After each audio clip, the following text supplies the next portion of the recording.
यानंतरची बातमी जालन्यातली आहे। मनोज जरांगेंना जीवे मारण्याची धमकी दिली गेलेली असून जीवे मारण्याचा कट रचणाऱ्या दोघांना जालना पोलिसांनी ताब्यात घेतलंय। जालन्यातल्या स्थानिक गुन्हे शाखेच्या पथकाने या दोघांना ताब्यात घेतलंय। पोलीस या सगळ्या प्रकरणाचा तपास करतायत। हे दोघेही संशयित बीड जिल्ह्यातल्या गेवराईमधले असल्याची माहिती मिळतेय। तपासाचा आणि चौकशीचा भाग जालना जिल्ह्याचे आमचे एसपी साहेब त्याच्यात पूर्ण लक्ष घालून आहेत आणि ते खोलापर्यंत जाणार आहेत याची आम्हाला 100% खात्री आहे।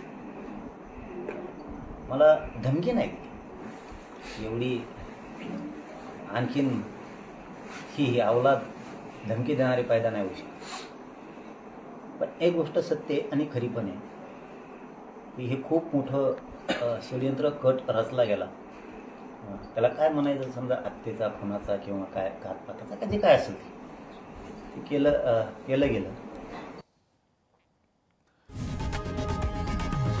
लोकशाही मराठी ऐका, पहा, जागरूक रहा।